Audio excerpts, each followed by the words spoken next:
Delighted to welcome to the podcast now the grandson of a broadcasting pioneer that we are delighted to champion, Phyllis Twigg, the first radio dramatist, but her grandson here is Peter Grimaldi. Thank you for joining us, Peter. Delighted. Actually, that said, sorry, I'm going to start again. I've just remembered I've got a microphone that I've not plugged in, and that may just improve my quality. So if that's all right with you, I'm just going to quickly do that. Otherwise, try and make sure I do the same. There we go. That should be fine. Good. I'll start again.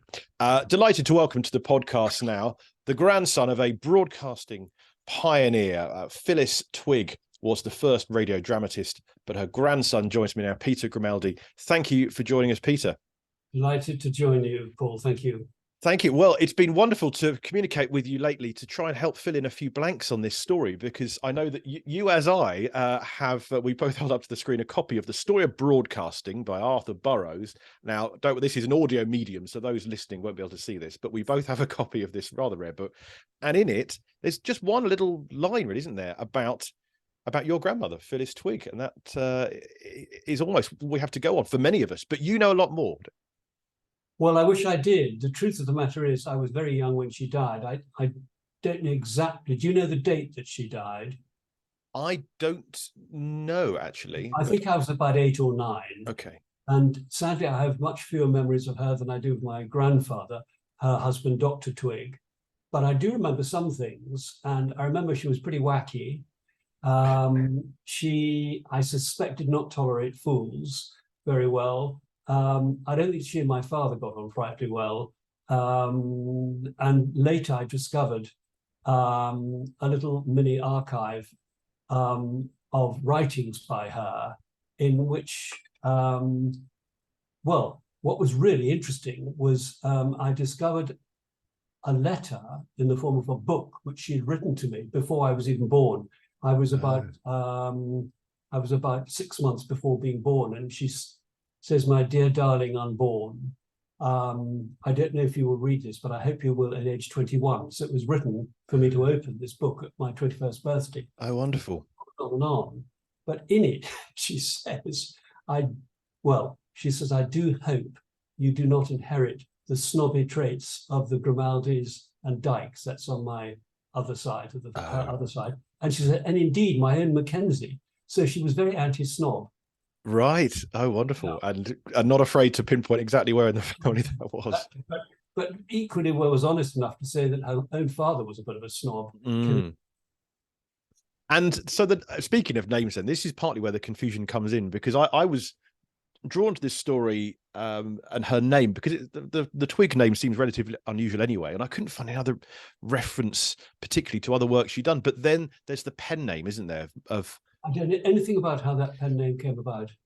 So it's Moira Meighn, I presume, would be the pronunciation. I don't know even how she pronounced it, but Meighn or Mean, I really don't know. And I'm hoping, we should be able to research that and find out how that came about. Well, thanks to that thread, the Moira Meighn, and then of course that also links her with being not only but there's very few people who can claim to be a double pioneer, but to be the first radio dramatist, but also the first television chef as well in 1936, which as Moira Meighn, which is because there's the children's stories, but then there's cookbooks as well, isn't there? So she seemed to have this very broad. And she did have, firstly, my mother inherited a love of cooking and was an extremely good cook, very frugal, because brought up in the war, but would always be able to make up something from the fridge. So she inherited from my grandmother, I think, a love of cooking. But Granny had a big archive of cookery books. And I remember one in particular called 101 Ways to Cook a Potato. That was obviously a good thing in the war, and I suspect there was a certain amount of repetition, but a good name for a book. That's wonderful. And even the title of the program that she had on the very early BBC, literally 2 weeks in, I think it was, wasn't it? It was Quarter of an Hour Meals, which essentially is exactly what Jamie Oliver has been putting on Channel 4 decades later. Exactly. Is it your hope that we will be able to resurrect some of these broadcasts or make them available to the public? Well, my understanding as an independent researcher, who I do a little for the BBC as a writer, but I'm not sort of in the thick of it. but it looks like pretty much everything that is available is out there, and I don't know. Well, definitely the early the radio broadcast of 1922. There's nothing of, because nothing was recorded until 1932, really. Right. So any recordings we ever hear that claims to be in the 1920s is actually a reenactment done years later, at least a decade later. They sometimes had people. So as for the 1936 broadcast, I don't know of any footage, because also I believe from my archive friend I interviewed the other day that they couldn't record on television cameras too easily either. So in fact, whenever we see any film footage of, for example, 2 weeks before that broadcast that she would have done, the launch of Alexandra Palace, the launch of television, we see there's footage on YouTube of that.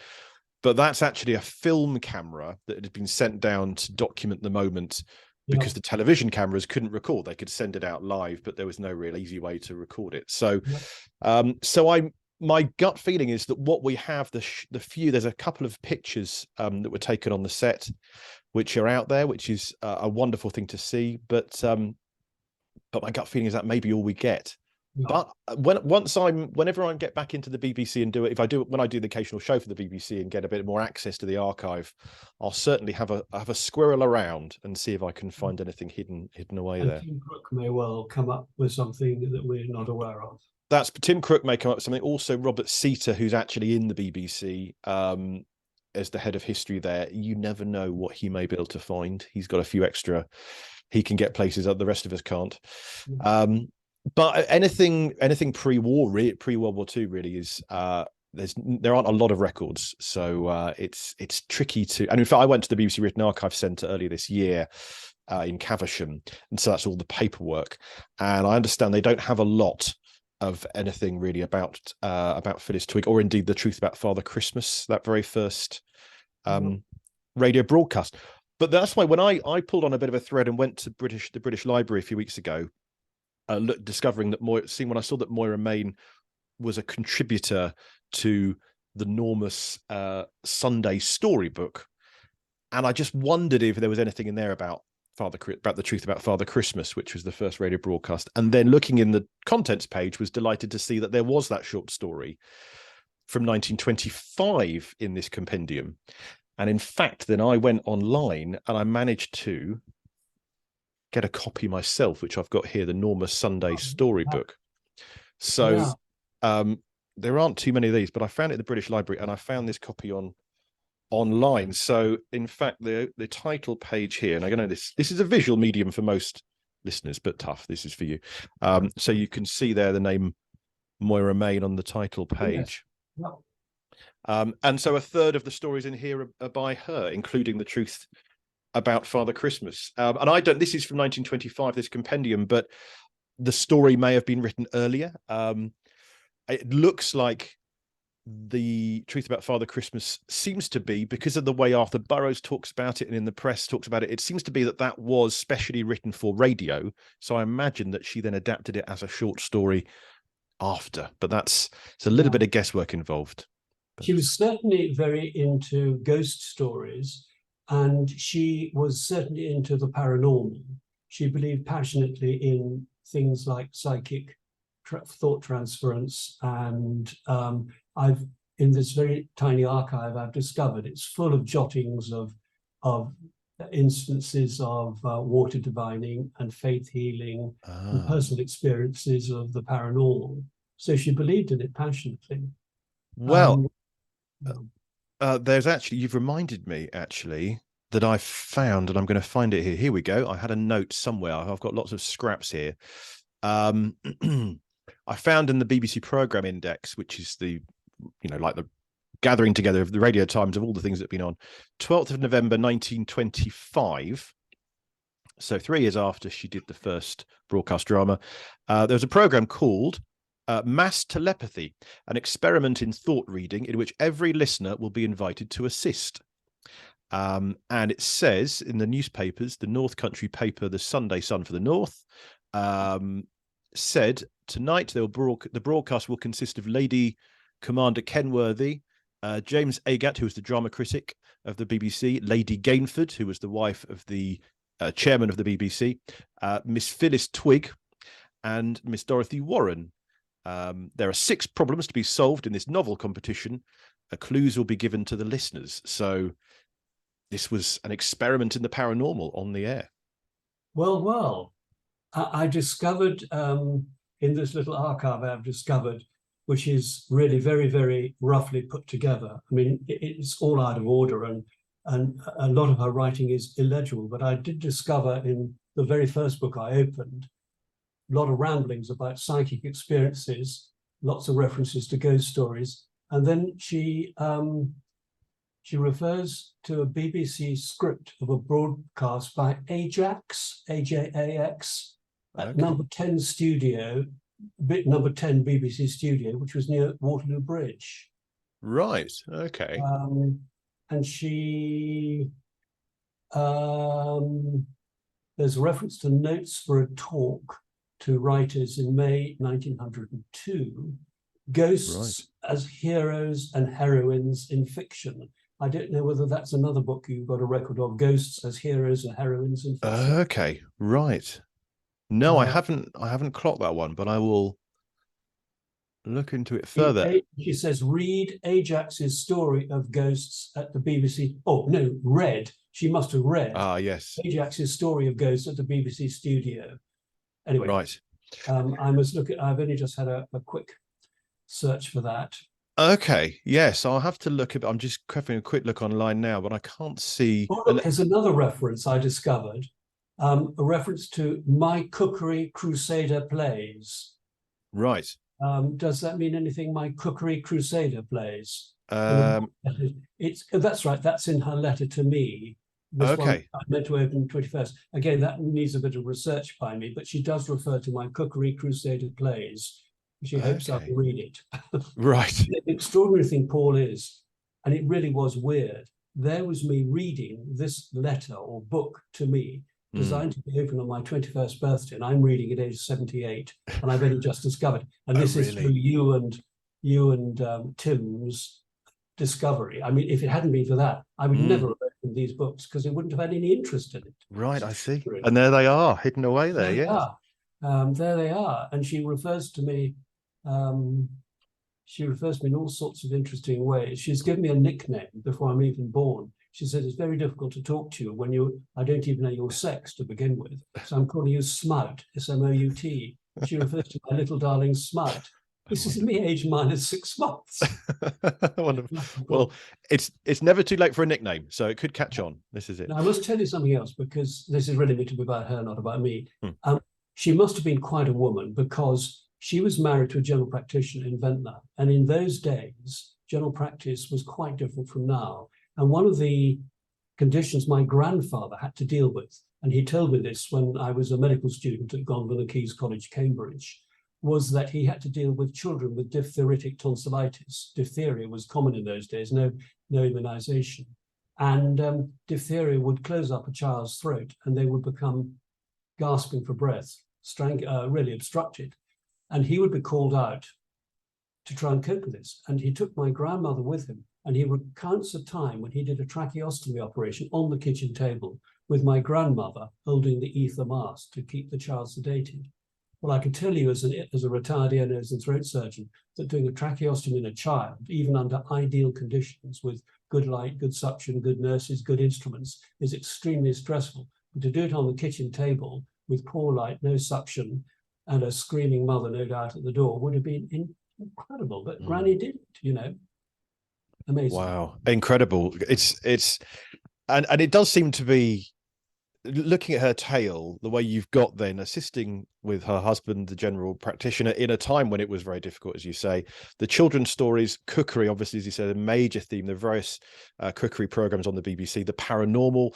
And also, I know that Tim Crook has let us know that there were, well, you may well know this as well, that there's all sorts of very early examples of her turning her stories into different almost franchises, multimedia franchises. So you have, even before the BBC, gramophone record versions of her stories available, so you can hear the stories with songs. And there's one available on YouTube of the Tales of the Fairy Dustman that you could hear. There's even a lampshade that you could buy to go with the story, so that the children could be read the bedtime Really? story She was avant-garde. and look at the lampshade with the characters on as they go to sleep. So, which is an incredible advanced, you look at the Disneyfication of the children's industry as it is today, and it's all of those seeds are there. I mean, I that think could come back. I mean, there's no doubt if one could find an original copy of that, I'm sure that would sell very well, to help children go to sleep with a nice story and looking up at the lampshade. Well, I think so. I'm looking at mine here now, thinking, yeah, we could have that here. Absolutely, be very nice. I think it goes to show that she's clearly not someone who does a thing and then that's it and moves on and forgets about it, or just picks a thing and continues doing that one idea, but is quite innovative and quite and carving a sort of a new territory where she goes in all of these different areas. Yeah. Just changing it slightly, if one wants to sort of have another side to her, as you may or not know, I discovered also that she designed these lovely pussycats. Now your listeners won't be able to see, but I'm holding up an example of is it called Pussy?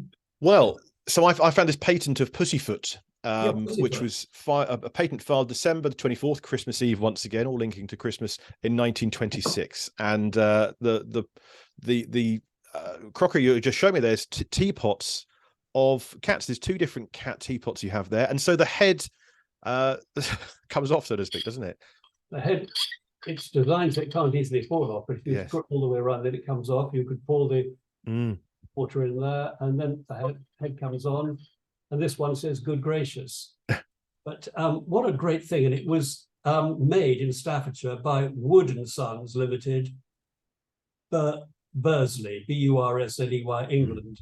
It's even got a patent number there. So I'm going to contact Wood and Son and see if they're still making those, and if not, maybe they'd make them again. Well, exactly. They could make a coronation edition. Well, look at this.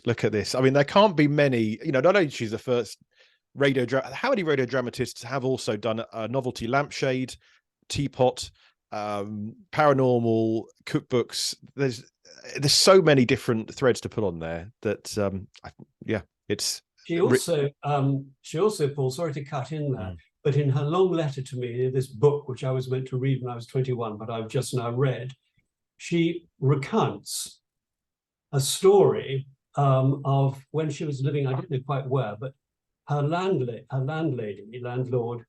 on some occasion insisted I'm going to read this, insisted we crack open a bottle of her deceased father's wine on her birthday. And she said, wine, he called her father Papa. Now, Papa had an excellent cellar, and your gran, having an excellent palate, licked anticipatory chops when the bottle was produced. Instead of a vintage port I'd looked forward to, I noticed it were called Vin Ordinaire. Still, even a good Vin Ordinaire isn't to be despised, though any vision of its goodness was to be dispelled by the hostess's comment as she poured it out, "I hope it'll be all right, as it was opened before my father died." Now, Papa had died in 1941. That's over 3 years ago. I murmured something about it being doubtful and left my glass full. Our miserly hostess, who can produce disbelief auras of rage, glared at us defiantly and gulped down without comment 4 further glasses without comment.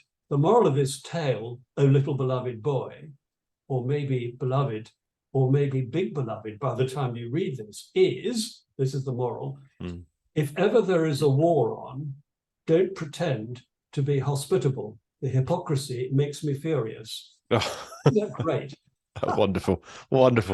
It's quite an insight, isn't it? Well, I see. I had some notes here about the cookbooks that she was doing, particularly for a time of need. So I know one of her books was How to Cook on One Primer Stove, The Magic Ring for Needy and Greedy from 1936, and what some say is that maybe the first practical cookbook for children, recommending lessons for everyone before the age of 7, and quoting that every girl should receive a cookery thermometer as a christening present.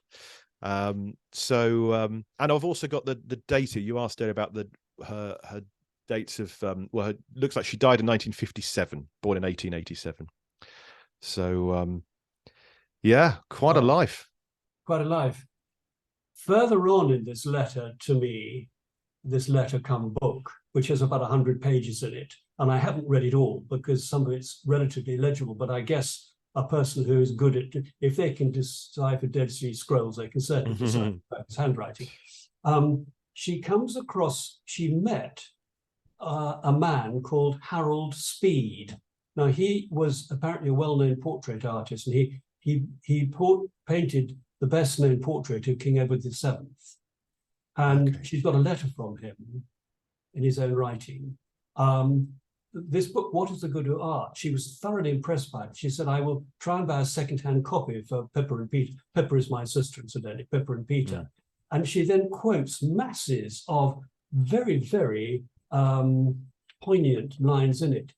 For example, humanity, with its cinemas, its television, its wireless, its flying machines, is at present like a giant staggering about without knowing what to make of the new powers that suddenly thrust upon him. And then well-educated stupidity is the most tiresome form of ignorance. That's a great saying. If you would know a man, pay more attention to what he does than what he says or what he thinks. Love, unself-centeredness, the melting of the individual center, the you in you.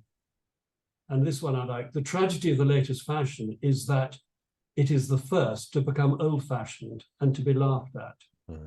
And finally, taste is to beauty what judgment is to thought and consciousness is to goodness.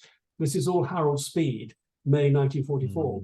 Well, I'm going to see if the British Library's got a copy of Harold Speed's book, What is the Good of Art? Because he was obviously quite a guy, not only an artist, but a great writer. And this appealed to my grandmother, obviously.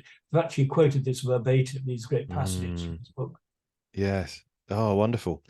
Well, I think we've got, there's plenty here we can use to help champion and herald and generally make a big noise about what great work she's done. And I've also interviewed Professor Tim Crook for this podcast as well, so we'll look forward to hearing from him about it as well. But finally, are there any final particular, I mean, I know you were very young clearly, and discovering these new letters as well, are there any final thoughts that you could give us?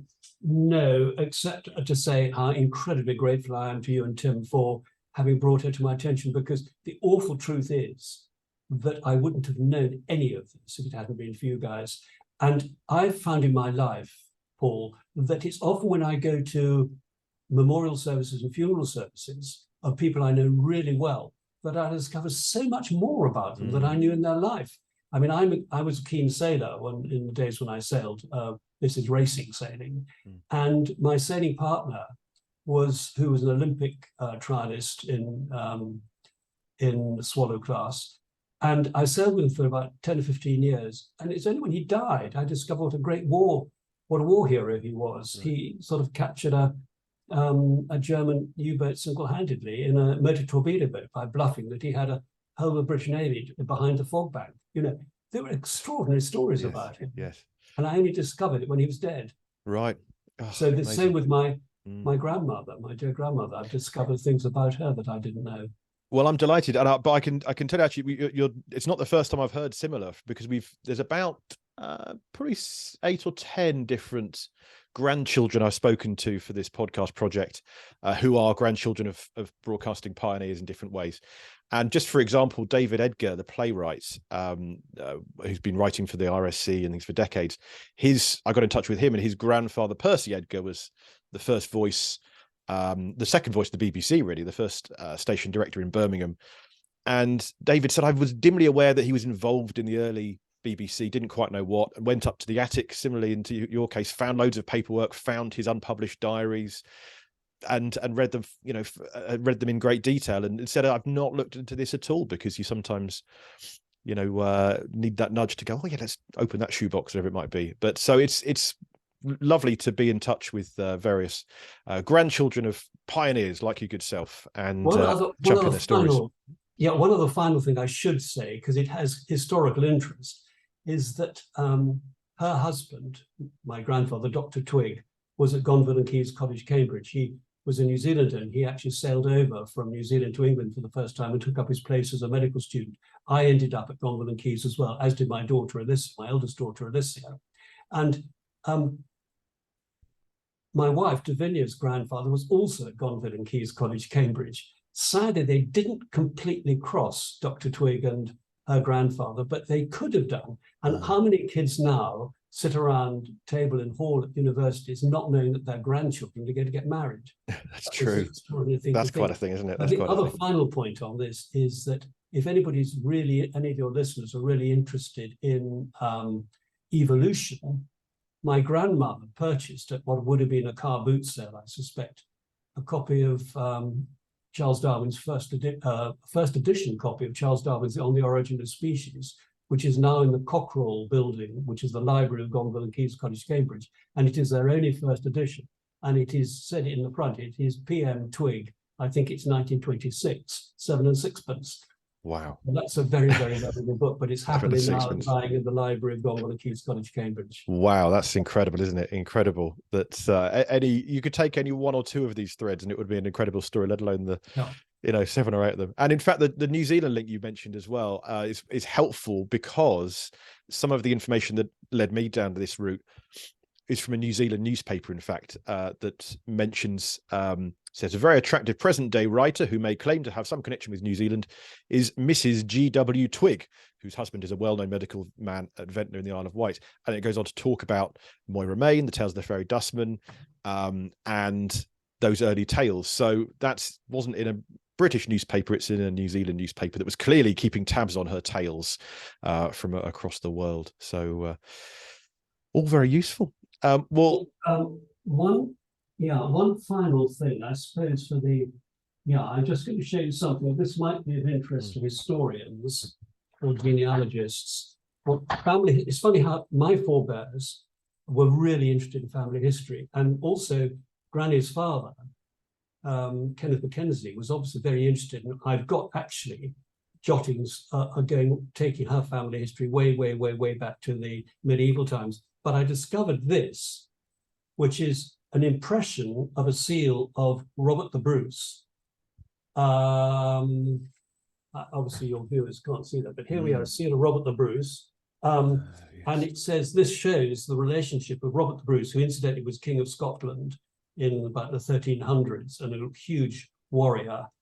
He was the first person to try to get independence from Scotland from England, I think. This is the seal of Robert the Bruce, showing the Twigg family relationship via the Boyles. Well, related to the kings of Scotland. Well, look at that. And in fact, I did read somewhere that your grandmother was described as an authority on medieval cuisine as well. So clearly linking the medieval and the cookery side of things. So very good to meet you, Paul. Wonderful. Well, thank you for your time. Much appreciated. And hurrah for Phyllis Twigg. Wonderful. Thank you.